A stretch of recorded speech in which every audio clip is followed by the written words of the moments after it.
Thing that we struggle with one way or the other, right? Even boundaries with self, not necessarily boundaries with others, really boundaries with self. So we're really excited to been able to put together to this monthly session and give the title of of this topic or the subject on boundaries, especially with the in-laws. And I see this slide says outlaws as well. So it's a great pleasure to have one of our servants here, Sarah, Deif. And Sarah, she is an active servant at the Church of the SMSV, so San Maurice and San Verena, that you all know of, and she serves there with Abuna Abshoy Salem and Abuna Thomas. Sarah serves several services, but they are quite related.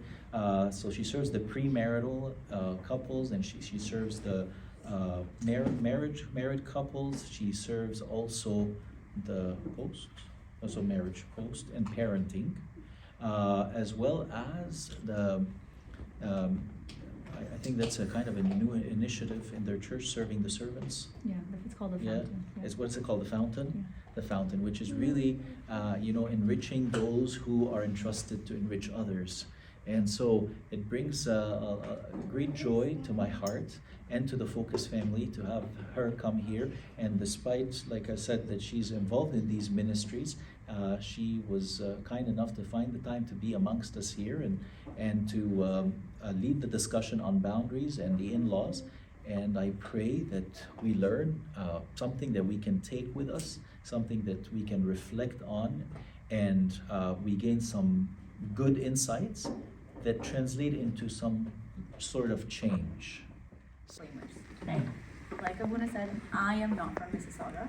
Okay, my in-laws from Mississauga. Okay, so that's why when Abuna asked me to do this talk, my husband's like, "This is a trap. This is a trap. Sarah, don't do it. This is a trap." But we're here out of obedience. Okay. So for today, I'm Sarah Deif. Okay, but often known as Deif Abdelshahid. But for those of you who know my in-laws, it is just Deif today. Okay. Okay. So today, before we get started, so we're gonna have a good time. Okay.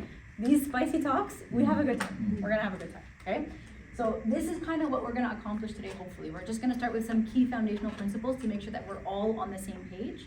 We're gonna talk about what are boundaries. We're gonna do a little bit of mythbusters around boundaries and some common misconceptions people have about boundaries. And then we're gonna talk about guiding principles before we start boundary setting, okay? Okay, we'll see how this goes. And I just also want a disclaimer, okay? I'm not from your diocese, so if you don't like it, just send me right back, no problem, okay? No problem at all. I've also never done an in-law talk, so we're gonna see how this goes. We're gonna see how this goes. And if you feel I'm not qualified to be here, you're totally right. Please direct all your questions and comments to Winner West. Okay, so let's just start with a few foundational principles before we get started, because I wanna make sure that everybody's on the same page and that we're all operating under the same common understanding and common assumptions. So number one, okay, is when we talk about anything in the confines of marriage, we talk about marriage as a path to salvation. So very commonly when you ask people, why do you get married? Or what's the purpose behind marriage? Or why do you think everybody wants to get married? You always hear these funny things like, oh, I want someone to make me happy. Oh, I want someone to make me feel good about myself. Okay, that's actually not what it's about, okay? When we talk about marriage as a path to salvation. We talk about the ability for you to empty yourself of yourself in service of another so that God fills you. For you to mirror Christ in offering up a selfless love, and perhaps the person today wakes up, okay, and they're driving you crazy and you feel like they haven't done anything like to make you want to give that love, whatever, okay? Because marriage is the practice of sacrificial love and self-denial, and that's how you mirror Christ, okay? Is you offer out to somebody who might not be reciprocating necessarily in every moment. That's the selflessness, right? That's the selfless nature of marriage. So it's actually not about making you happy, right? It's that you find God through your marriage, not despite your marriage. I'm reading a book right now because we're working on a new ministry at SMSV for the married couples, and it's called, excellent book, I highly recommend it. It's called Sacred Marriage. And Gary Thomas takes monasteries and marriage and he draws the parallels between them. The same way a monk walks into a monastery, okay, and they like practice sacrifice and self-denial and all that stuff, your marriage is the same thing. And the outcome of both of them, the monastery and the marriage, is the same. Because marriage is a path to salvation. The same way a monastery can be a path to salvation. Because it helps you to focus less on yourself in service of another. In doing that, you mirror Christ. In doing that, you are filled with Christ. Okay? So, it's got nothing to do with making you happy. Sounds very romantic, right? It's very romantic. Okay? I've been married for 12 years. I promise it's still good. We have a great time. Okay? But we want to just foundational principles around what marriage is. Okay? There's lots of literature, okay, about marriage as a path to salvation. I'm a big fan of Father Alexander Schmemann. That book that I just mentioned by Gary Thomas, also an excellent book, okay? All of which emphasize the same foundational principle, that a marriage that is selfless is a marriage that tells the truth about who he is. That's what it's for, okay? Okay, foundational principle number 2. Okay, so I'm just gonna throw it out there, very unqualified to be here, okay? I have no real schooling. I've got one, like, almost 75% certificate program in marriage and family therapy, which is really, like, nothing, meant to inform the service, okay? Interestingly enough, though, okay, and I don't believe in coincidences, I believe in divine intervention, the chapter that I just finished at school, okay, talks very heavily about the impact of the family of origin on your family of choice, okay? What that means is, in the literature around marriage and family studies, they refer to your family of origin. So that's your parents, the household that you came from, the relationships that you came from. Your family of choice, okay, is who you marry, and then the family that you create after that. And so there's a whole section in this course, okay, about the influence of the family of origin on the family of choice. And there's so many factors from your family of origin that impact your marital quality in your family of choice, okay? So there's a psychology theory that we can talk about another time that's called the differentiation of self, okay? And people that have a higher differentiation, which means that they're able to, like, have emotional experiences but maintain relationships with other people at the same time, have happier marriage. Okay, great. They're able to self-regulate. So in a very highly emotional situation, you're able to still self-regulate and respond appropriately without becoming overwhelmed or shutting down or whatever. That's tied to your family of origin. Also, your conflict resolution style is something that you absorb from your family of origin and you bring into your family of choice. Now, the argument that I often get, okay, is no, I'm nothing like my parents, okay? Especially people who come from cultures that there might have been a gap, okay? No, that's not me. I do everything that they don't do. I'm the opposite of them, okay? Even in these situations, you define yourself in contrast to your family of origin. So they are still a part of your family of choice. Whether you're congruent with them or whether you define yourself in contrast to your family of origin, they are still central to the decision making that you make inside your family of choice. Your communication patterns, your emotional tone, your family of origin plays a huge role in your family of choice. And the reason that I'm bringing this up, okay, is because when we talk about relationships with in-laws, it can be very polarizing, right? There's, the one side that's very attached, there's the other side that just wants complete severance, essentially from the in-laws. But regardless of which camp you fall in, okay, it is naive to think that the family of origin, whether you like them or not, is not affecting your marriage today. And the more you put blinders on, the less likely you are to work towards healthy relationships in your family of choice. Because you can't deny the impact of the family of origin, yours and your spouse's. It's there whether you want to address it or not. It's there whether you want to talk about it or not. Whether you want to work through it or not, it's there. But the longer it takes for you to acknowledge the impact of the family of origin, the longer it will take for you to address whatever's going on.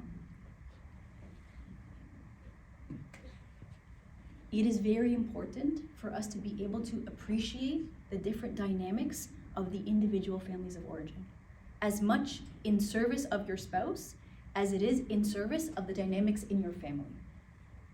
We can't pretend like there's going to be no impact, because there always will be. That's life. Okay. So we said marriage is a path to salvation, okay? Impact of the family of origin on the family of choice, okay? Now we're going to talk about this idea of leave and cling, okay?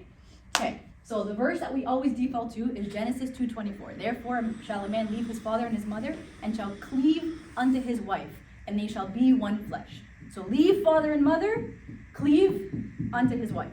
Okay? So everybody knows what leave means. Cleave is like become yoked to, like become like knitted with. Okay? That's cleave. Usually, okay, there are two opposite extremes. There's the one side that cannot leave. Okay? So the one child of the in-laws that is very attached, like calls the parent 300 times a day, needs the parent involved in everything, like the wedding planning and the children and the whatever, and the parent is a central focus inside that marriage. Okay? The other end of the extreme is the one that wants to cut the parents off. Okay? They want nothing to do with them. No, they want only space. Like, I don't want you involved in my childcare. I don't want you involved in and they're the polar opposite extreme. Okay? Here's the problem. Both of them are bad. Okay? And I'll tell you, like, try not to share too much personal stuff in these talks, especially because like it's long, I don't really know you guys and stuff like that. But it's cool. We're all family here. Okay? I probably, as a person, like, on this side, okay, of the leave is very easy for me, no problem. Okay, from my side, I didn't know my husband's friends that well until we got married. But my side, the leave is very easy for me, no problem. Like I'm a boundaries person, like no problem. Okay, the issue is both extremes are unhealthy for the family of choice for many reasons. Okay, number one, okay, you cannot leave your mother and father if like. You can't appropriately create a dyad in your marriage if you can't leave your mother and father. If you're overly connected, okay, you can't create a new family of choice. So we talk about in marriage and family studies this concern about a triad versus a dyad. When you get married, the purpose of leave and cleave is for you to form a marital dyad between you and your spouse, okay? And you guys are in it together. And the problems come and you fight it together. And the stressors come and you're in it together, okay? You form a triad where it's, wife and her mom against the husband, or like mother-in-law and son against the wife, or okay, in parenting, how many people in this room have kids? Obviously, you guys have kids. Mm-hmm. How many people in this room have kids? That's it? Yeah. Okay. Or, for example, okay, and I used to see this all the time in my husband's household, and I told him, you never do this to me. Okay, the one parent and the kid against the other parent. The dangers in family relationships are in the triad. What we're looking for is the dyad. And if you can't leave the family of origin, if you can't put enough space and enough boundaries between you and the family of origin, you prevent the ability to create that marital dyad with you and your spouse, where you guys are yoked together, you're partners, you're in it together. Whatever life throws at you, you've got each other's back. But you can't do that if you're in a triad, not a dyad. Okay? And then the other side of the coin is the people that leave too easily, okay? And they want too much space. If there has never been sufficient connection between the person getting married and the family of origin, those people have difficulty making those strong connections. And the same way the couple that can't leave have trouble with the marital dyad, the couple that is very easy to leave have trouble with the marital dyad because they like their space. They like their independence. And they don't like this idea of mutual dependence on each other. They don't like this idea that you now rely on the spouse because their default is to cut. And things get tough and they have a hard time sticking it through because their reaction is space, right? So both extremes make it very difficult to become one flesh. So what we're going for is not that you either do one side or you do the other. What we're going for is the balance between leaving and cleaving. Leaving the family of origin, leaving your parents, and cleaving to your spouse. And having a healthy balance between both, which was the spirit and which was the purpose behind Genesis 2:24. Okay? Okay. So if there is anything like that we're talking about, just put your hand up. Like, this is very dynamic. Like, we don't have to have a formal time for questions and answers. We can just go back and forth, and then we'll get to questions at the end, obviously, if you have questions at the end. Okay? Okay, anybody have any issues with that? Yeah? No? Easy crap. No? Usually people fight a lot, so it's okay. Don't feel embarrassed, no problem. Okay? Okay, so let's talk about boundaries. Okay? What are boundaries? I'm laughing because this was basically my whole last confession, okay, is what are boundaries, okay? So, boundaries are limits that you set in your relationship, okay? The purpose behind boundaries are to help you figure out what's your responsibility and what's not your responsibility, okay? What I mean by that is, I'm married, okay, and I have 3 kids. I have been given stewardship over my family. I've been given stewardship by God over my marital relationship with my husband and my 3 children. That is my responsibility, okay? I have been given stewardship over these services. That is my responsibility, okay? I need boundaries to enable me to focus on what my responsibility is. Because my responsibility is what I've been given stewardship of, and it's also what I'm accountable for, right? So, like, when Christ, I think I put this later, okay? Here. When Christ said, I have finished the work which you have given me to do, okay?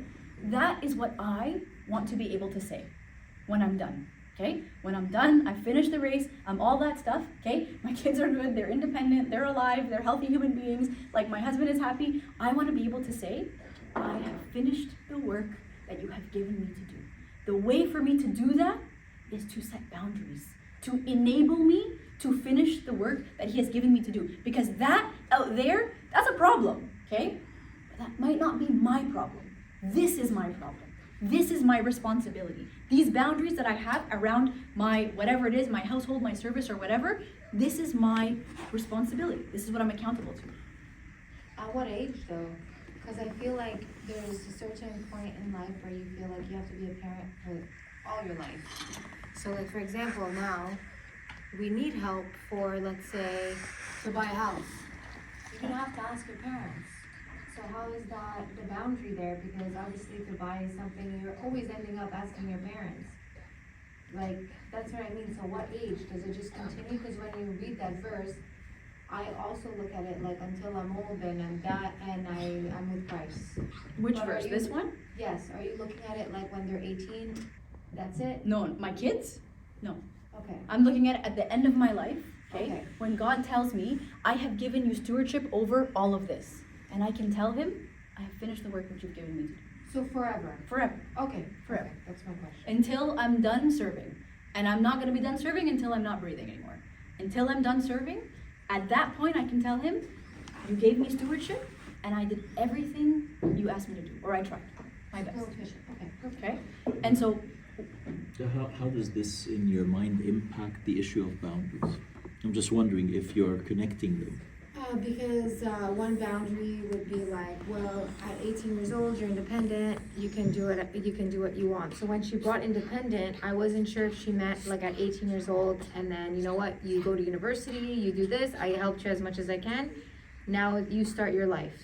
But then the other one would be like, are you stepping boundaries when you're asking? Let's say, well, we need this.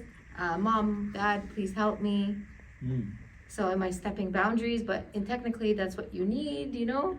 so the boundaries you set to enable you to do what you need to do, okay? So I'll give you an example. So let's say what was the second example you gave with your parents? Needing help with childcare?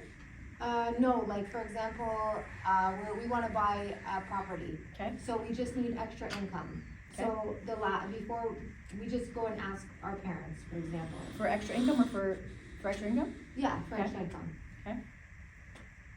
Okay. So that's a dicey one. That's a spicy one. That asking parents for income is a spicy one. I like it. Okay. That one I want to get to kind of towards the end because that's a very specific example of things that we need to talk about that can go either way. It's very polarizing. Okay. But let's just run with the idea of needing to ask parents for whatever. Okay. To help you.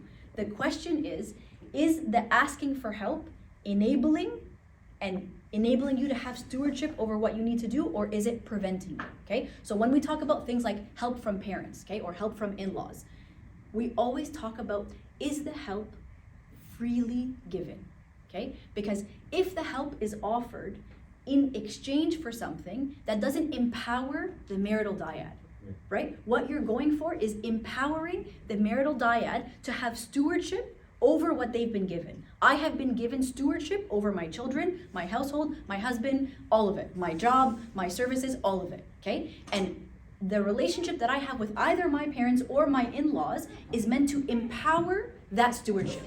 So is the help freely given, okay, meant to empower, or does the help come with strings, right? That do not empower, do you know what I mean? So that's why specifically that example about like the help financially or whatever, that's a very spicy one, because we have to make sure that that help is freely given.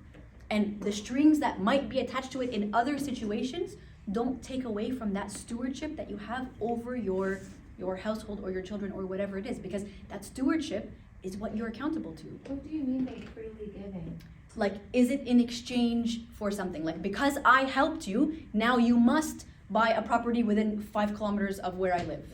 Or because I helped you financially to buy a house, the house must be according to my specifications. Or I have free access into this house, right? Does it empower the marital dyad and the stewardship over what you have, or does it take away from that empowerment?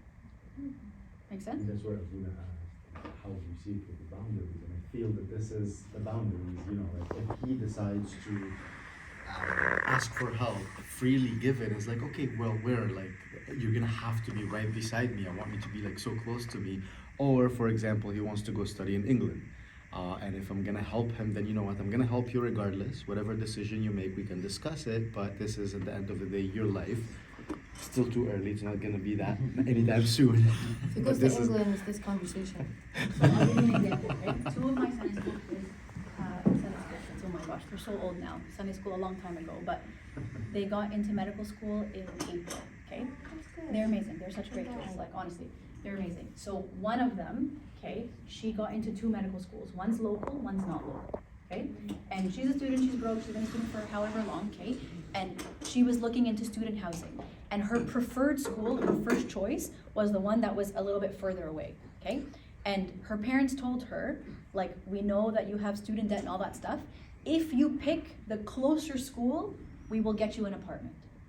If you pick the further school, we don't support that decision, you're on your own. And that's when it affects the boundaries. Not freely given, Yeah, not Right? freely given. not freely given. But wouldn't that be manipulation? Yeah. I'm not gonna call it that because I know them and I love them, but that's where your stewardship over your boundaries is what you're accountable to. Is making sure that the boundaries that you set for your household, for your life, enable and empower that stewardship and that decision making for your household as you're accountable to, and not take away from that. If you've set a boundary that's too far to invite somebody in to compromise that stewardship, that's on you because you've set those boundaries. Make sense? Yes? It does make sense. A little spicy already. I like it. Okay. So let's talk about a few myths around boundaries, okay? So number 1, there's a myth that boundaries are selfish and self-serving, okay? I want to offer a different narrative.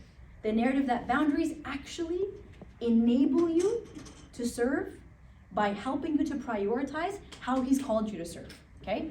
Like 2 fathers of confession ago, I don't go through them that often, I promise, okay? But 2 fathers of confession ago, okay? I had a father of confession who's like uber, like very strict, okay? Not that he's not, he's great, okay? But like very strict, okay? And he used to always tell me, I'd come in and I'd say, okay, Abuna, this is happening in this service, we gotta fix this, we gotta fix that, whatever. And he'd look at me and he'd say, not your service, not your problem.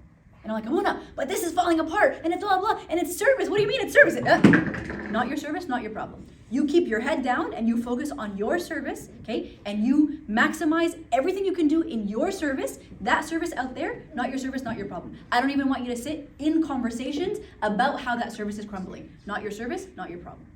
And at the beginning, I was like, this is crazy. Like, this is very harsh, okay? But his purpose behind it, which he later explained in subsequent confessions, okay, is that if you get bogged down in the things that you haven't been given stewardship over, then it takes away room from what you have to do, what your deliverables are, what you're accountable to, okay? So like, I just gave a talk in my department, okay, on Thursday. So I have a department, it's probably like 150, 160 people, and we have a team of leaders, okay? And we've started this new like thing with the leaders, which is called Whose Monkey Is It? Okay? So in our department, there's 1 billion initiatives and projects and tasks going on, okay? And there's overlap in portfolios or whatever. But if we don't decide, the monkey is like the project or the task or whatever it is, okay? If we don't decide who owns that monkey, okay? We don't know who the deliverables are, who they belong to, okay? We don't know who's the decision maker. We don't know, like, maybe we're all collaborating, but who's setting the pace of the project? The person who owns the monkey, okay? So when he's telling me, not your service, not your problem, okay? He's telling me, you have stewardship over your monkey, okay? That's not your monkey. Somebody asks you for help, that's great. But if that takes away from your ability to focus on what you've been given stewardship over, that's on you. That's your poor boundary setting. Because you're not going to be accountable for that person's deliverables. You're only accountable for yours. I have a feeling you might get into it, but I think the question that keeps coming up is, I'm sure it takes like a lot of like reflection and guidance to figure out like which ones are your monkeys, because like it's very possible from an outside perspective. I could be looking in, for example, at Matthew, and I could be like, that's not your monkey, and like he might think it is. Like, so is there like a way of whether it's like, you know, like taking a seat back and respecting that they're figuring out what their monkeys are, but also for yourself, like identifying what you're really called to take on, like aside of, like, you know, the main ones are being a mother and a wife, but there's other services that may or may not be like within your scope of what you're supposed to be doing.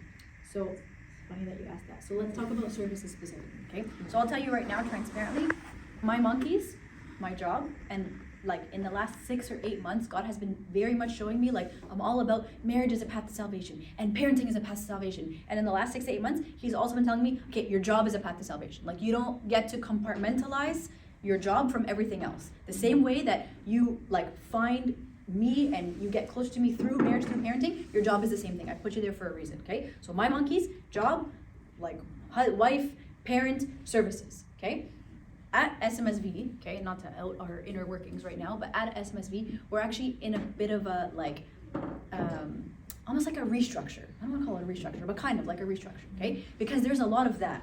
There's a lot of overlap, and like these two services are kind of like doing the same thing, but like slightly different demographics, whatever. And we're in the process of cleaning up whose monkey is it, okay? And if you and you have the same monkey, why isn't it just one monkey, one service that serves everybody, right? And I agree with you that it does take a lot of self-reflection, but it also takes a lot of like tuning in to him, because he's given you the monkeys, right? He's given me my 3 monkeys, okay, no pun intended, okay? He's given me my husband who's not a monkey, okay? Not a monkey, okay? He's given me my job, he's given me all of that, and the services that I'm in because he's put me there, right? Like this marriage thing that we started, it just fell into, like I'm not, we'll talk about that one a little bit later because I felt very overwhelmed by that specific ministry, but it was very clear that that was the monkey that he gave me. So sometimes it's not just about the monkeys that you want, right? It's where he's called you to be and what he has given you stewardship over, right? Not necessarily what you feel ownership over,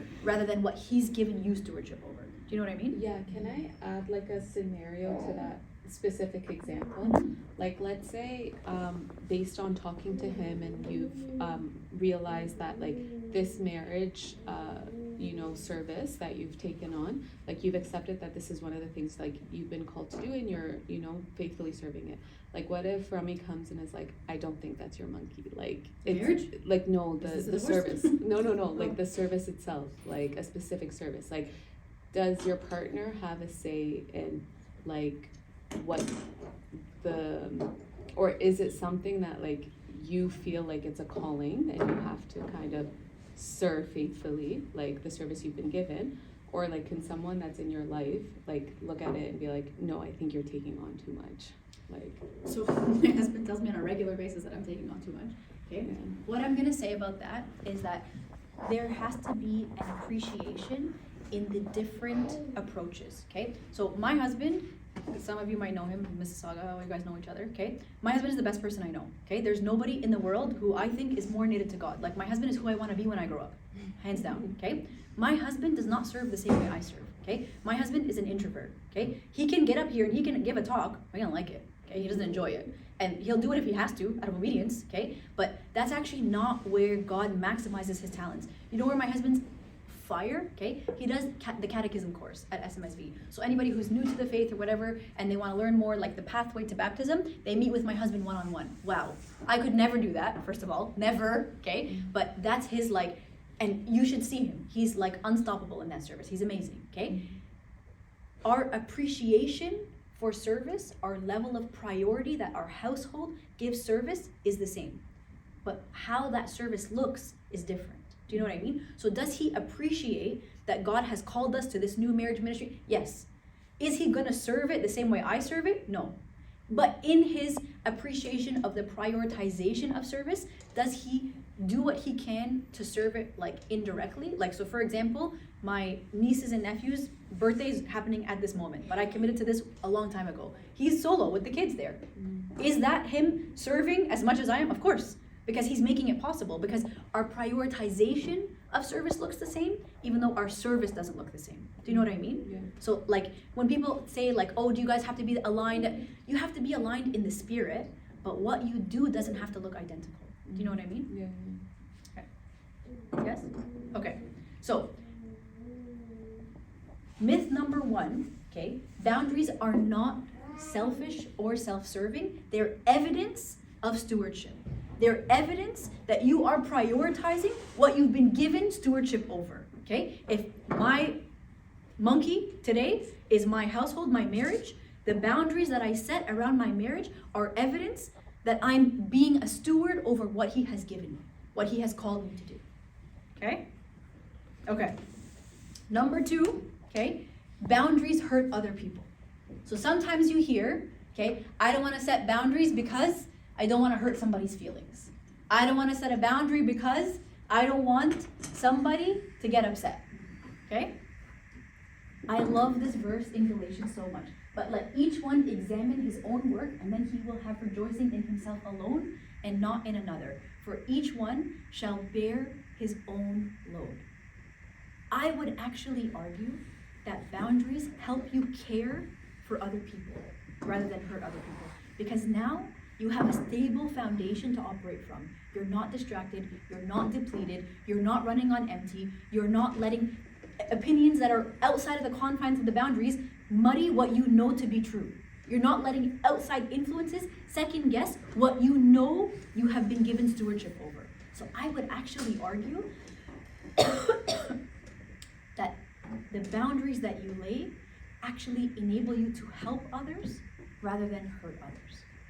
The example that I want to give, okay, is who do we model? We model Christ, okay? I don't know what I'm talking about. So when I don't know what I'm talking about, I look to the model of who I'm supposed to be, who I'm supposed to follow, okay? So let's say we're modeling Christ.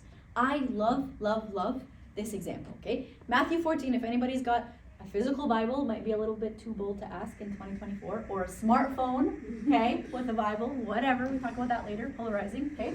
Pull up Matthew 14, okay? So this passage, okay, if I could just break it down into 3, is like boundary, miracle, boundary, okay?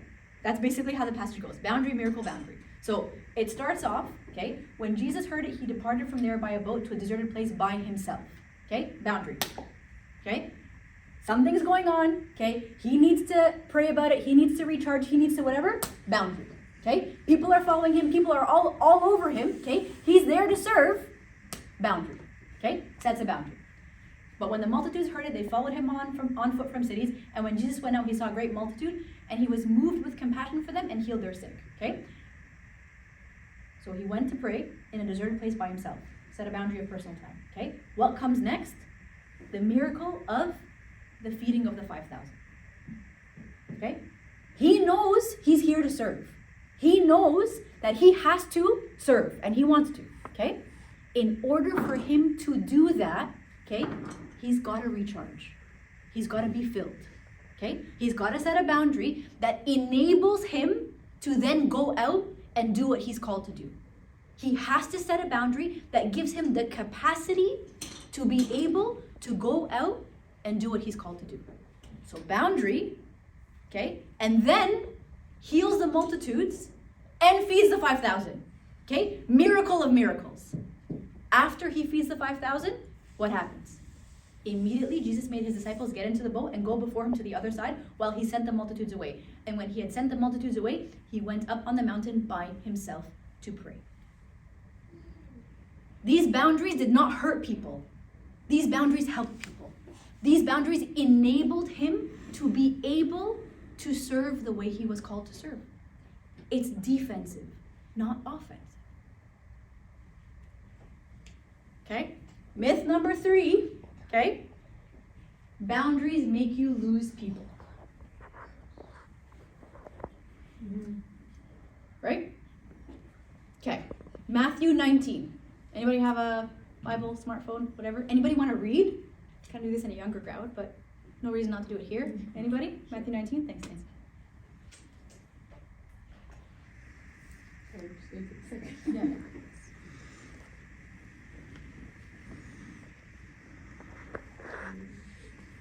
Matthew 19. 16 to 22. Or was he the rate limiting? Okay, so the constant analogy that we hear about in marriage, okay, is marriage is a path to salvation. Deny yourself, take up your cross, and follow me. Okay, your spouse is not your cross. Can I just throw that out there? Okay, your spouse is not the cross. Nobody said, Sarah said, my spouse is my cross. No, your spouse is not your cross. You are your cross. Okay, so when we talk about that verse in the context of marriage, okay, we talk about take up your cross, which is yourself, your selfishness. Okay, deny yourself and follow me. So in this situation, okay, was it Christ and the message that was the problem, or was it the person? Was it the person's inability to deny themselves? Was it the person's inability to see what he was trying to accomplish? So be careful about this idea that boundaries hurt people, okay? People hurt people. Your delivery hurts people, okay? It's not the boundary. It's the selfishness, okay? My favorite example, we do a whole series. I think it's like a 4 or 5 part series on the relationship between St. Peter and Christ, okay? And it's called Falling in Love with Christ, okay? And you walk through, like, we almost parallel it, like one of the services I do at SMSV is the dating service. We call it Relationship Goals, and it's for like dating couples. It's revolutionary, trust me. There's lots of people who really don't like it. We shouldn't be talking about this and all that stuff, okay? And we parallel like the dating journey and Christ and St. Peter. Okay? And one of the peaks of their relationship is post-conflict. Okay? Get thee behind me, Satan. Okay? Christ says to Peter. But look what happens after that. Peter became the rock.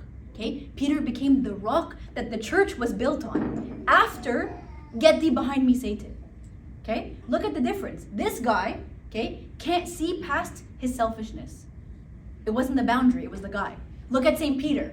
Okay? Get thee behind me, Satan. Okay? Boundary. And what did St. Peter do? St. Peter was excellent at humility and self-reflection and repentance. Excellent. And that's what made their relationship, not the boundary. Okay? Okay.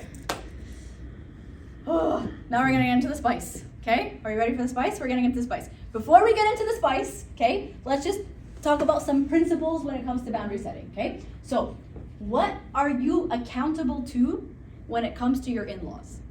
Okay? And your parents. You are accountable to Exodus 20:12. Honor your father and mother, that your days may be long upon the land which the Lord your God has given you. This part is non-negotiable. This part you are accountable to. When they first asked me to come and give a talk, they're like, oh, can you talk about like how frequently you should see your in-laws? No, I cannot talk about that. Oh, can you talk about like whether your in-laws are allowed to look at your financial information? No, I cannot talk about that, okay?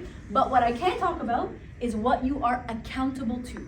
And everybody who is married and who is a child, okay, is accountable to honor your father and mother, and that applies to your parents as much as it applies to in-laws. This part is non-negotiable because when you got married, you married a system, okay? And if you are one flesh, the parents that your spouse honors are the parents that you are gonna honor because you are one flesh. The honor is non-negotiable, okay? Honoring does not mean, okay, that you just ignore everything your family needs and do it their way. Honoring does not mean, okay, that you tolerate disrespect and control and manipulation, all that stuff. And honoring does not mean that it's just blind obedience without any logic. That's not what it means, okay? But honoring does mean that you try. Honoring does mean that you keep communication open. Honoring does mean respect. Whether you have a difference of opinion or not, there is no compromise on respect. Okay? You don't have to agree, and you don't have to do what they say necessarily, but the respect is non-negotiable. You are accountable to that, to your parents and to your in-laws, because you are one flesh. Okay? Honoring does mean that you try. You try to find a path forward. You're open. You ask questions, not demands. Honoring means effort. It's not tied to an outcome necessarily, but it is tied to effort. And you honor your spouse by loving their family, okay? The love that we are called to offer, okay, is the love that we receive. So probably one of my favorite talks in the world is the Pentecost talk, okay? Because in Pentecost we talk about the first fruits, right? Like Pentecost was the harvest of, the festival of the harvest, right? The first fruits. And the disciples, that's when they received the Holy Spirit, right? And they were all there because it was that festival. That's why there was all these different people with different languages and whatever all in the same place, okay? And they were stressed because Christ had left. What are we doing? Some of them had gone back to fishing, to their day jobs or whatever because they had no idea what to do and they needed comfort, okay? And the Holy Spirit came down and gave them that comfort that they needed. And they then took the first fruits of what they were given and offered it out, okay? That is the same with every relationship that you have, your in-laws included. We receive on a daily basis a love that we are undeserving of. We receive comfort. We receive everything. And you are called to then offer the first fruits of what you've received out to the world. And so when we're talking about your in-laws, you have received a love that you are undeserving of. And so now you are called to offer the first fruits of that love. That love does not mean blind acceptance. That's not what I'm saying. But what I'm saying is the love that is unconditional, that I am undeserving of, I am called to offer that out. The problem solving will come after, but everything is better received on a bed of love. Specifically a love that is the first fruits of the love that I've received. Abuna Shoy Salema always says, okay, back when I used to serve high school, which I do not serve high school anymore, okay, I serve the servants who serve high school, okay, there's no such thing as a bad kid. Okay, so we have this like constant like debate about like, oh, do we send them home, yes or no, from a trip? Oh, do we kick them out of the class if they're disruptive, yes or no? Okay, and it's like a constant battle in every church. Nobody knows what's the right answer, who knows, okay? But his platform is there's no such thing as a bad kid. There's no such thing as a troubled kid. There's only a kid that did not receive the comfort that you received. That's what it is. And when you look at those kids in front of you, it's not a bad kid, it's not a spoiled kid, it's not a whatever. It's a kid who didn't receive what you received. And you're responsible to offer the first fruits of what you've already received out to this person in front of you. In-laws is the same. You are responsible to offer the first fruits of what you have already received out to your in-laws. And that is part of the way you honor your spouse, is by loving their family, okay? When we talk about boundary setting, okay, guiding principles, okay, number one is that you're gonna pray first. Because Lord knows, okay, whatever the issue is that you're all heated up about, okay, you're gonna need prayer, okay? And what I talked about just now was setting that foundation of love, okay? If whatever is going on is received on a bed of tension, on a bed of friction, on a bed of defiance, on a bed of defensiveness, okay, the impact is not the same. If the foundation is love, it will always be better received. I'm talking about that universally, okay? In-laws, spouse, siblings. I've recently, baptism by fire, he's been showing me this at work. Okay, you don't get to compartmentalize this idea of offering the first fruits of what you've received away from work. Work is not exempt from this, okay? This is the foundation of any conversation, any problem solving, okay? Listen more, talk less, pray the most, okay? Just that general life advice, okay? Don't overreact, your delivery matters, and validate their feelings. We're gonna get into that one a little bit, okay? Okay. So let's talk about boundary setting with the in-laws. Whew, Lord help me. This is the part where it gets a little bit spicy, okay? Let's talk about boundary setting with in-laws. So what are the different types of boundaries that may need to be set with in-laws, okay? So there are emotional boundaries, so things like privacy, okay? What belongs in the confines of this family, okay? And what can go outside of this family, okay? Sensitive topics, communication styles. I'll tell you guys a funny story, okay? Anybody here know my in-laws? No, right? No? A little dicey. You, father confession rules, confidentiality. Okay, I'm calling on it. Okay. So I am a very, in general, like I'm a little bit of like a private person. Funny, ironic, because I'm about to spill my guts here, okay? So I'm a bit of a private person, okay? I have like strong boundaries and like I've got like a very tight, like 2 friends only, like no invitations, like I'm like arms up, okay? And so I've also been like financially independent from a young age. Like I'm not about that, I don't like that. And my dad had this really aggravating habit, okay, when I was younger, of opening my mail. It used to drive me insane, okay? I'd like be in university, my tuition checks and whatever, and like my invoices or whatever, and like I'm handling it, I'm handling my business, okay? And I come home and all these letters are open. And like, I'm not hiding anything, but it's the principal, okay? It says my name, okay? It's not your name, okay? This is my business that I'm gonna handle, don't open my mail. And it was a constant point of friction between me and my dad, okay? And his platform was, if you live in my house, and it's my address, then I'm entitled to know what's in my house, blah, blah, whatever. We never reconciled it, I got married, nobody cares anymore. P.O. boxes. Literally. I was right there, except I got married quite young, so I was right there, okay? So I have this baggage already, okay? Fast forward, like maybe 5 years, okay? Rami and I have been married for, I don't know, November, December, January, February, March, April, 6 months, okay? And it's tax season, okay? Our first tax season as a married couple, okay? Whatever, it's fine, not a big deal, okay? My husband has had the same accountant for his whole life, and it's the same accountant that his parents have, whole life, okay? He's like basically part of the family, he's been to everybody's weddings, like, and I don't do that. I don't have like a Coptic doctor, I don't blur those lines, okay? I don't have a Coptic dentist, I don't have a Coptic accountant, I don't do any of that. They're all non-Egyptians because I like, this is my community, this is professional services, and I don't like the blurring. They're just salata at church, signing, whatever, okay? Whatever, up to them, that's fine, okay? So, husband's accountant. So we lived in Hamilton at the time. When we first got married, we lived in Hamilton, okay? So we were struggling, we were both in residency, we were struggling to find time to get down to the accountant who's in North York to sign whatever you're supposed to sign for taxes. Obviously, I'm not very involved in the finances in my household, but whatever you're supposed to sign, I don't know, okay? So my husband, okay, knowing that he's on call, and this is just how he's functioned his whole life, okay, and the same accountant as his parents, just calls his parents and they tell him, oh yeah, we're going to the accountant, do whatever, to sign whatever. He's like, oh, can you just sign for us too? Okay? Then 2 days later, okay, I'm talking about like, yeah, we have to go find time to do it. He's like, oh no, don't worry. My parents signed for us. I almost died. I'm like, I'm sorry. What? I'm sorry, what? And he's like, what? I'm like, I'm sorry. Your parents opened our financial information and they saw it. Is that legal? Can they do that? And he's just like, what's the big deal? And I was like I was gonna vomit. Even now I'm thinking about it and I'm just like, I still can't believe that happened, okay? And for him, this is entirely natural because growing up in their family, this was how the boundaries were, okay? Everybody knows everything, it's just the big salata, like whatever. And like, this is, for me, was a hard no, like from the get-go, okay? And he's looking at me like, why on earth is she reacting so strongly? Like, they did us a favor, we don't have to drive from Hamilton to North York. And I'm just like, appalled, I'm appalled, okay? And he's blindsided, okay? Who's right? Obviously me, just kidding, okay?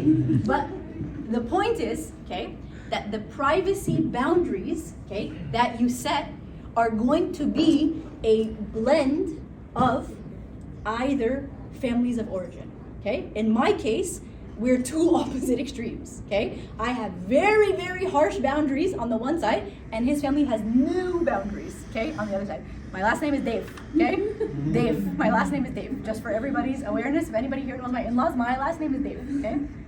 So, emotional boundaries, okay? There's time boundaries, so frequency of visits and what are acceptable times and all that kind of stuff.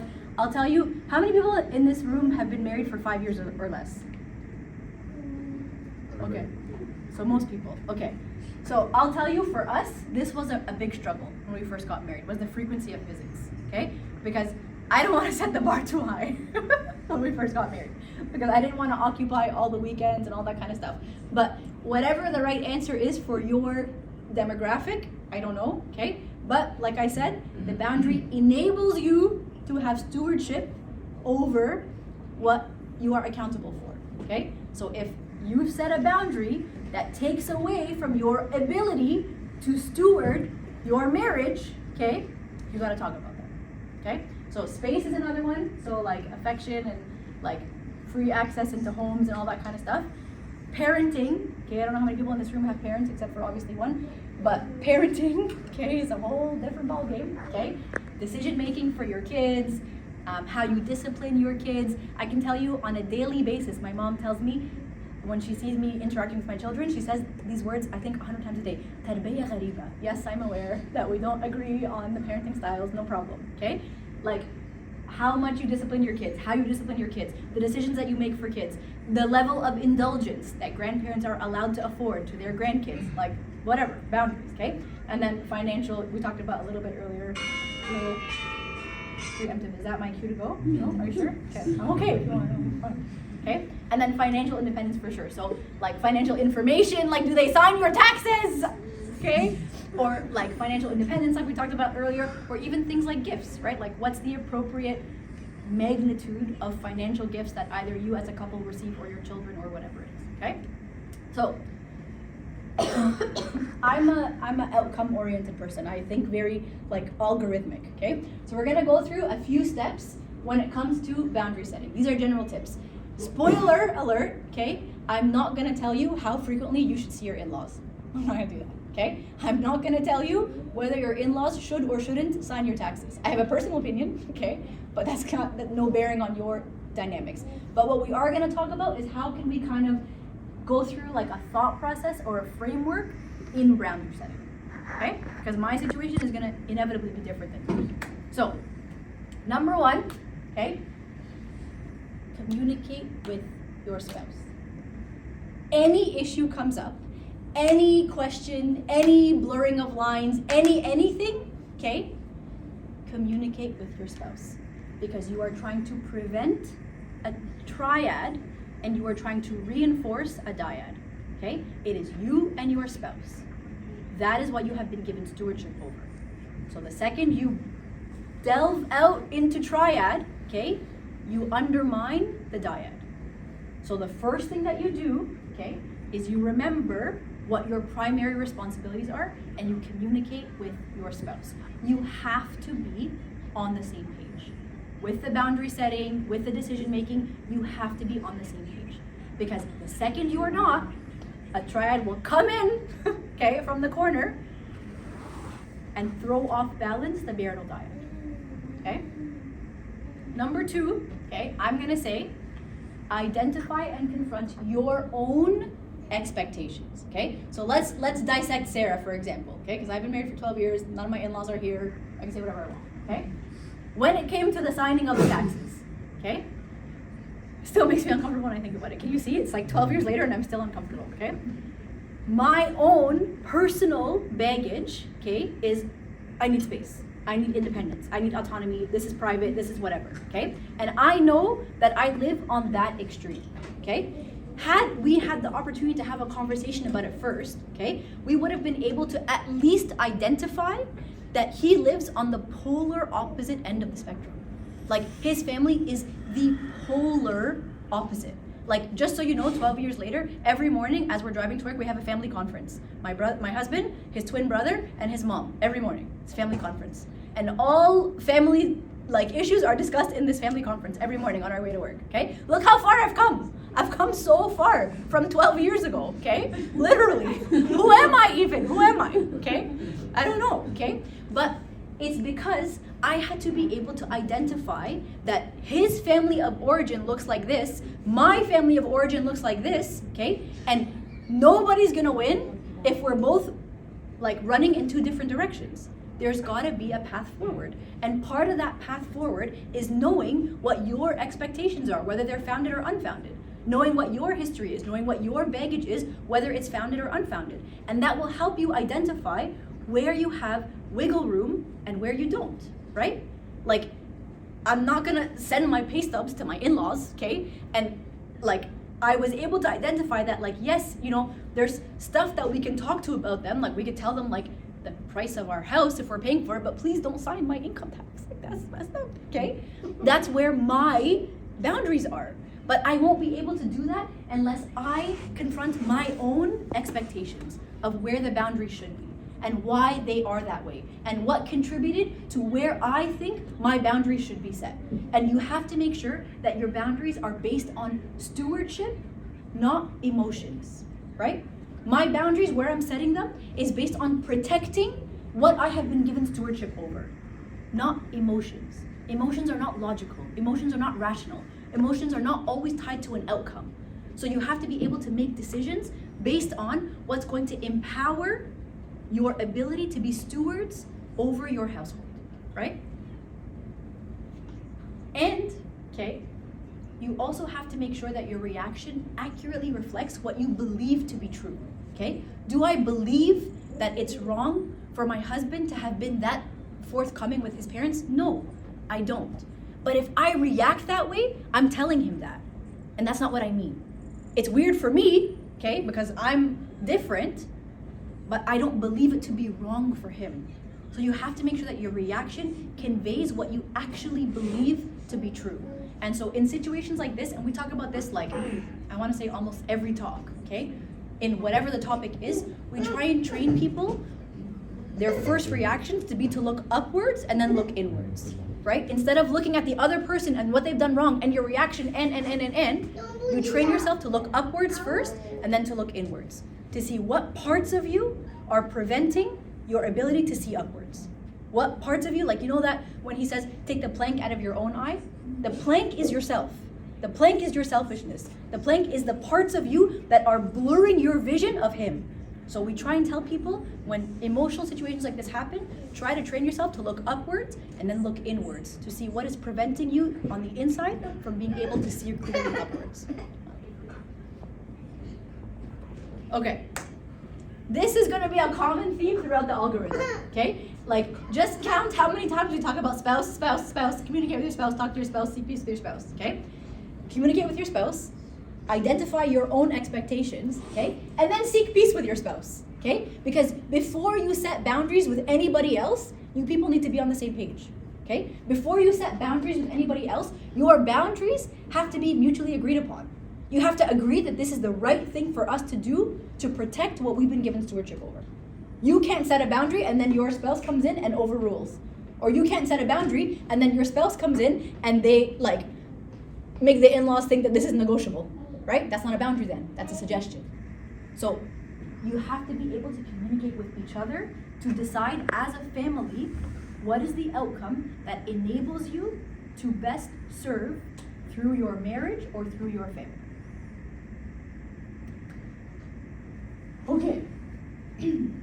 Now, okay, you have to communicate these boundaries, okay?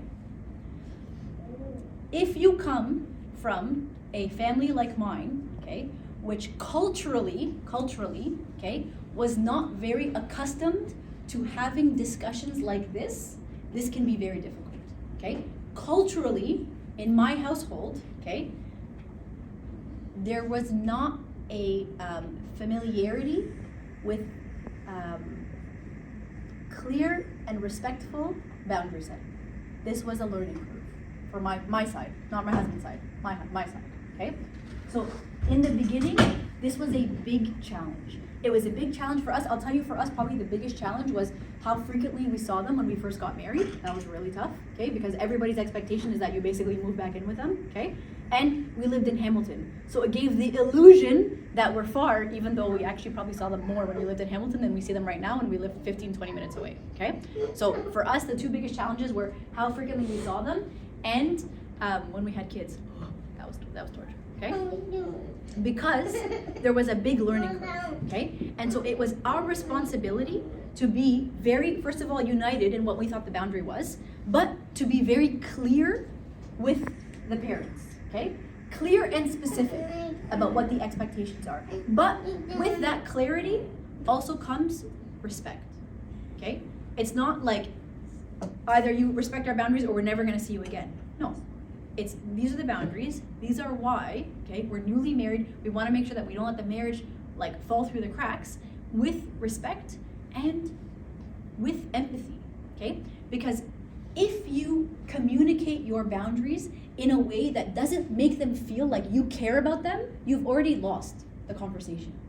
Because ultimately, again, this person in front of you, whether it's your in-law or whether it's your parents or whatever it is, worried about hurting somebody's feelings or whatever, so just like, oh yeah, like overall, like you're doing great, like there's some room to grow, but you're great, okay?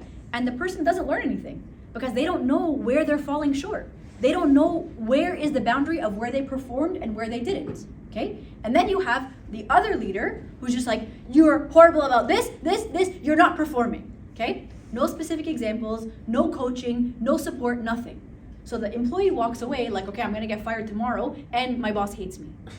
And you've accomplished nothing, okay? What we're trying to do is a blend of showing the person that you care, but being clear and direct. And they don't come at a cost of each other. You can still show somebody that you care and you support them and you love them and be clear about where the boundaries are. Like, that's the professional world. How much more the personal world, right? You can still be clear with your in-laws and your parents that you love them and you respect them and you want them in your life and the relationship is important to you, okay? And this here is where we're setting the boundary, but that's not an exit from your life, right? But it's all about the delivery. It's all about how you choose to deliver whatever boundaries you have mutually agreed upon. And then, if you're anything like my parents, okay, when they react, okay, this is an opportunity for active listening, okay? Active listening is not listening for where they're wrong and where you're gonna argue with them. Active listening is not listening for all the ways you're going to refute their argument once they're done talking. That's not active listening, okay? Active listening is listening for where they're hurt. Active listening is listening for where there is an opportunity for you to show the comfort that you've received. Where is there an opportunity in what they're saying or how they're reacting for you to offer the first fruits of what you've received? Maybe they're wrong. Maybe they're illogical. Sure. Okay? Maybe they're completely out of left field. Sure. Okay? Loving, they don't need to be right to be loved. They don't. So when you're active listening, you're listening for where they need comfort and where they need love, not for where they're right or wrong. Okay? We talk about this with the kids all the time. We say it can't be that we only show them love when they do what we agree with. That's not love. Okay? That's a professional environment. The kids can't only feel loved from me if they're doing exactly what I say and what I agree with. And we said the same thing, we had an issue on our high school trip last week at SMSV. It can't be that the Sunday school kids only feel like the servants love them when they're listening. That's not how it works. It can't be that your in-laws or you guys only offer or feel love when you guys are aligned. It can't be. The love is independent of whether you agree or not. The comfort is independent of whether you agree on the boundary or not. That part is non-negotiable. And they're not mutually exclusive with each other. Okay? So active listening, okay, for the opportunity to offer comfort, and then the offer of comfort, okay? The offer of grace, the grace that you've received. You received grace that you might be undeserving of, okay? And then you offer the first fruits of that back out, okay? This part for me is very important, okay? Which is you are seeking the understanding of your in-laws. You're not seeking permission, okay? You're not seeking approval. You're seeking understanding. You want them to understand why the boundary is where it is, okay? I'll give you a classic example. With my parents, not my in-laws. My in-laws are perfect. Abdel Shahid, perfect, okay? Okay. When we first had kids, okay, we come from a different generation from my parents, okay? My parents come from a generation, Buddha's gonna roll his eyes. We come from a generation of like, oh, it's Easter, the kid's sleeping on the bench, sleeping under the chair, it's 2 a.m. and like whatever. And I come from a generation of sleep training, okay? All the kids are asleep at 7, that's it, okay? Non-negotiable. To my parents, this was bonkers. This idea of the kids sleeping at 7 and a regimented like routine, this was crazy. And the amount of fighting that we had the first 6 months of Millie's life when we had to stick to a bedtime. So it would be like Thanksgiving, okay? And it's 6:30, okay? And Tant Zizi just got here 20 minutes ago, even though the start time was 3 p.m., okay? And we're like, sorry guys, we gotta go. And my mom, if she could like shoot daggers out of her eyes, I'd already be stabbed, okay? Because to them, this is ridiculous. This is offensive. This is horrible. This is whatever. This is rude. You're offending everybody. What do you mean? We haven't eaten yet. Well, like, ومالها لو سهرت شوية, and like, just like all this stuff. It's not about being right or wrong. It's about seeking understanding, okay? And it just didn't come in the first conversation, okay? But let me tell you what happens the next day after she has been up, X number of hours. Let me tell you, my son Toby was the worst sleeper in existence, okay? Toby didn't sleep through the night until the week I went back to work at 12 months. Why, Habibi, why? And he still doesn't really sleep through the night that well, okay? Still, he's 5 turning 6, okay? Let me tell you, on the days where we push his bedtime, he's awake every 45 minutes. And we are not functional. We cannot function if he's doing that. It's not about you guys and wanting to stay or leave or offend or whatever. This is what happens. This is why the boundary is where it is. It's got nothing to do with you or offending. And it's seeking understanding, not seeking to be right. I want you to feel where I'm at and why the boundary is where it is, because I know you love me. I know you do.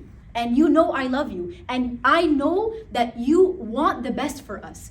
Like that, this is where we're at. It's not about you have to listen to what I say. Because sometimes with the delivery, that's how it comes off, right? So you're referring to it as between the in-laws. But how to deal with it when it's between the partners? That's the first step. Communicate with your spouse. That's a whole different talk, the marital unity. So, like, the precursor to all this is that you guys have to be on the same page. That's non-negotiable. And let me tell you, you cannot set a boundary with your in-law that you guys don't agree on. It cannot be. Because if the boundary is negotiable to you, it's negotiable to the in-laws. But if it's non-negotiable to your spouse, you've now introduced a triad. Because you, it's negotiable, and your mother, whoever, it's negotiable, and now your wife is on an island, on her own. So all of this is built on consensus with the marital couple. That's the first step always. Sometimes it gets difficult because sometimes you will not agree on a bedtime, or you will not agree that there has to be a bedtime. So when we talk about conflict, okay, this is a different talk. If I ever get invited back, please don't invite me back. Okay? Our conflict resolution talk that we talk about, like in our marital thing, okay, is we talk about reconciliation, not necessarily resolution. Okay? There's a difference. So resolution means that it's a problem with an easy on, easy off like solution. Okay? So like there's a book that we talk about in terms of comprehension. It talks about how the difference between solvable problems and perpetual problems. Solvable problems are something that's logistic, okay? Like for my husband, he always leaves the wipes container open. Drives me crazy, okay? The solution is just close it. That's it. Solved. No more marital conflict, okay? But a perpetual problem is something that's reflective in a core difference of opinion. And that's something that keeps coming up, okay? So for example, like my husband grew up in a household where like there's never any reason ever that you hit anybody ever. Turn the other cheek, And I grew up with somebody hits you hit them back harder so they don't do it again. What do you mean? And so Millie, okay, when she was 2 and some little kid came at her, I'm like, what'd you do? Did you take him right down? And my husband's like, what are you saying? Okay, perpetual. This is a perpetual discussion because we haven't come to a resolution because it's not an easy on-off. Do you know what I mean? So when we talk about marital disputes, we talk about reconciliation, not necessarily resolution. So it's not going to be that if some kid comes and punches Millie tomorrow, we've resolved that the right thing to do is X, Y, and Z. Because I still feel the way I feel, and he still feels the way he feels. But we've come to a mutual reconciliation, okay, that might not be like a perfect blend of either, but this is the path forward for right now. This is what we've agreed upon that we're going to do. Reconciliation, not necessarily resolution to the problem. Do you know what I mean? So it might be that you don't see eye to eye, but you're reconciled in a path forward. And it's the mutually agreed upon best path forward, even if it's not the perfect blend of what you want and what the other person wants. And we generally say, like, in a marital dispute, like, please disagree if this is not what is normally said here, it's that the person who feels more strongly about it. So like, for example, in our household, okay, I feel strongly about French immersion, okay? Like that's always been a thing for me, for Millie especially, okay? And my husband feels very strongly about Christian private school, okay? He felt more, I know, it's a really polarizing topic. Why do I even bring that up, okay? It's because it's right here. I know. I know. It's very prickly. Talk to me about it after. It's very prickly, okay? He felt stronger about the Christian private. And so that's where our kids are right now. Like, I've always been bored, like, put them in French immersion, like, it's gonna be fine or whatever. But he felt much stronger about the Christian private. Do I still have doubts that that's the right decision? Yeah, I do. But for now, this is the reconciliation. We've decided that this is the path forward for right now, knowing that I still I'm not sure, French immersion, whatever, but we've mutually agreed that for right now, this is what we're gonna do. We're reconciled. It's not necessarily resolved, okay, because she's not in French immersion. It's not resolved, but we are reconciled. Do you know what I mean? French? Millie? No, I wish. French is very important. I mean, know. Sure. Baby, I know. You're poking a bruise here, buddy. You're poking a bruise. I know. I know. Record. I know. Trust me, I know. Call me later. Call me later. I know. Okay? So anyways, you are seeking understanding from the in-laws. You're not seeking to be right. You're not seeking to win. Okay? It's not about winning. You are seeking understanding. Okay? And sometimes for us, in-laws and my parents, it was bringing them into the aftermath. Okay? And sometimes that's like not what you're comfortable with, but you're seeking understanding. Okay? So like we once had Teta watch Millie post late bedtime. No blurring of boundaries after that, let me tell you. Okay? Because we're seeking understanding. It's not about being right or wrong. Okay? And then, okay, you're also trying. Okay? And what they need to see is that you're trying. That it's not like you've just built walls around your castle, okay? And either you're in or you're out, okay? Either you're with us or you're against us. That's not what it's about, right? They want to see that you're trying, that you're offering up alternatives to try and make this work. The part that hurts the in-laws is when you've laid a hard boundary down and it's non-negotiable and you take it or leave it. Because then that doesn't make them feel like they're loved. That doesn't make them feel like you've left room in your family unit for their role as part of your new family, right? So the goal of offering alternatives is, yes, to come to a reconciliation, but for me, it's more to communicate the sentiment behind the boundary. The sentiment behind the boundary is healthy relationship. It's leave and cleave, right? And a healthy relationship with in-laws. And so the alternatives are, yes, about a reconciliation, but more about communicating how you feel about them and what you want this relationship to look like. And part of that is them seeing that you're trying, that this is an olive branch. Okay, this is not gonna work for us, but how about this? How about this? How about this? So now, just so you know, Thanksgiving at my mom's house starts at 3. Starts at 3, okay? Like, and it was a compromise. If it was up to me, it would start at 11, okay? It's a little bit too early to have a Thanksgiving brunch. Okay, no problem, I get it. And over the years, okay, we've been able to figure out that Thanksgiving starts at 3. And now that my kids are a little bit older, okay, we don't leave promptly at 6:31, okay? 7:15, okay, no problem. We give a little bit, okay? And as my kids get a little older, those times will become more fluid because it's back and forth. It's that we're trying. Make sense?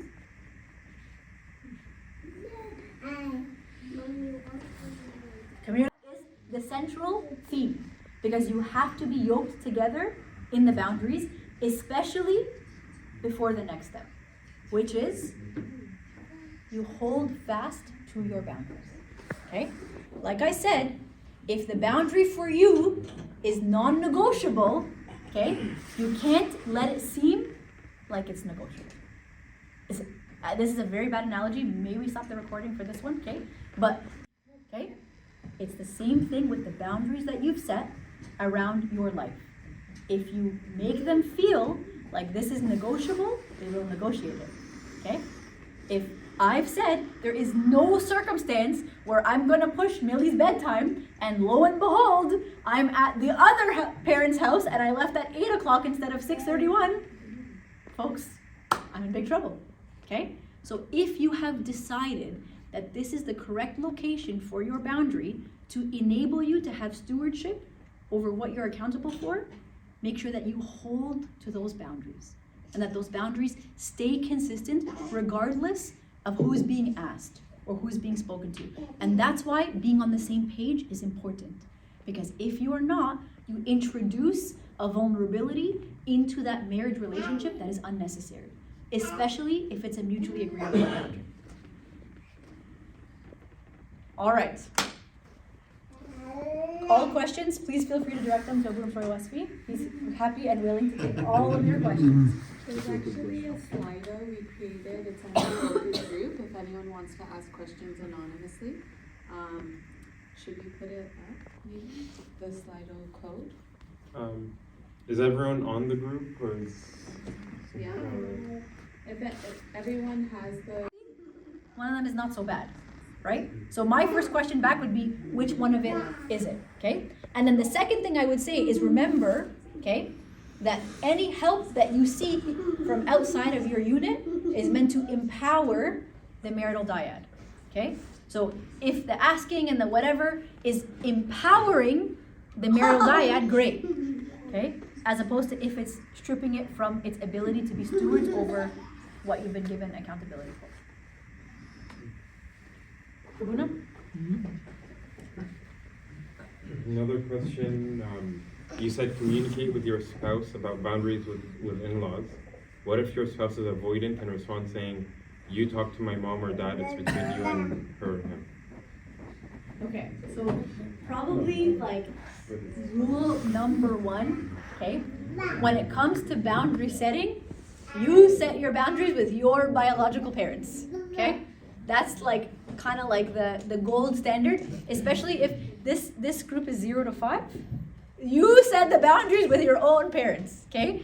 I would say that like maybe as you hit closer to like 15 years, okay, maybe we can talk about that. I'll let you know in 3 years, okay? But in general, okay, you set the boundary for your own biological parent. You don't put your spouse in a vulnerable position with your parents. That's not selfless, okay? That's selfish, okay?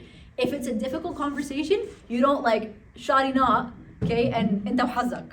That's not how it works, okay? Because again, marriage is a path to salvation, and it's a path to salvation because it gives you the ability to practice selflessness and selfishness.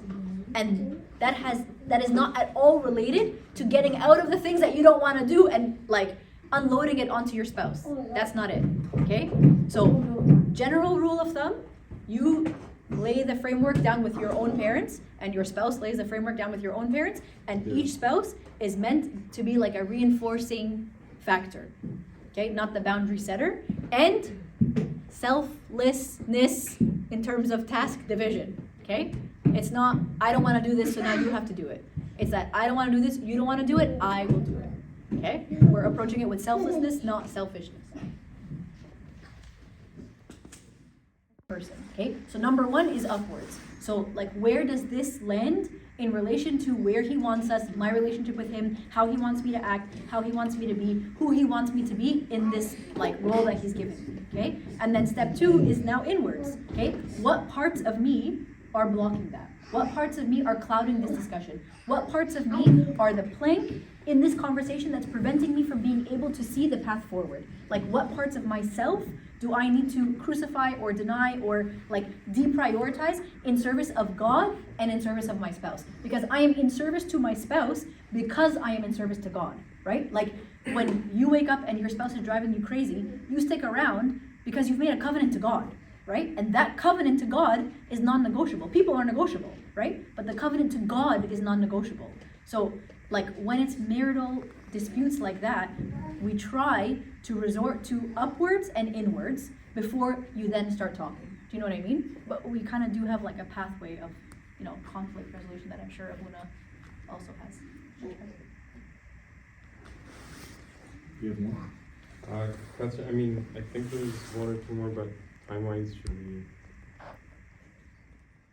This is the last one that got upvoted, the other ones didn't. So how do you deal with your spouse feeling guilty later on about boundaries you already set with your in-laws?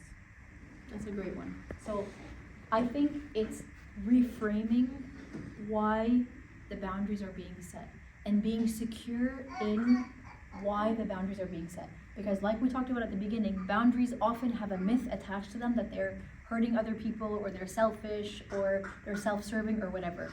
But if the boundaries are discussed for the purpose of enabling service to God, service of your family, stewardship over your family, then at that point there's nothing to be guilty of, right? Because if you like draw like a polar extreme, it's then robbing your family of X, Y, and Z, right? So nobody will feel guilty about being the steward over what you're accountable to, but sometimes where the boundaries lie, blur the lines of what you're responsible for and what you're not responsible for. So for me, it's almost like a mindset change of the couple talking about why this boundary was set. And if you can't justify why the boundary was set, maybe you need to reevaluate, right? Like maybe it was a boundary set out of emotion and not out of stewardship, right? But if the boundary is set as a purposeful, conscientious decision for the purposes of enabling you to serve in this way, that mindset might help that feeling of guilt. What if it's said because of a core belief, like a deep core belief, or baggage, and you cannot reconcile it? Go other way around. So I would differentiate between core belief and baggage, okay? So core belief is something that you hold to be true, you believe to be true, it's non-negotiable, right? So we talk about the differences between like preferences and deal breakers. Deal breakers, I cannot live with it because it reflects something that I believe in my core to be true. It's values, it's faith, it's service, it's non-negotiable, okay? Baggage, okay, is an emotional response to what happened. Might not necessarily be rooted in the same level of truth as your core belief. So we often tell people to kind of unpack that baggage and peel it back layer by layer to make sure that it's not a boundary set arbitrarily out of emotion rather than something that's set out of core belief. Because those two things are different. And baggage, if unaddressed, often has the ability to rear an ugly head in situations that you're not expecting. And it causes an emotional response that overtakes the logic. Do you know what I mean? So I would actually encourage in that situation, the unpacking of the baggage to figure out where and why and how and all that stuff before you like knee-jerk reaction that this is something that's non-negotiable, right? That's it. Okay, thank you, Sarah. Thank you very much.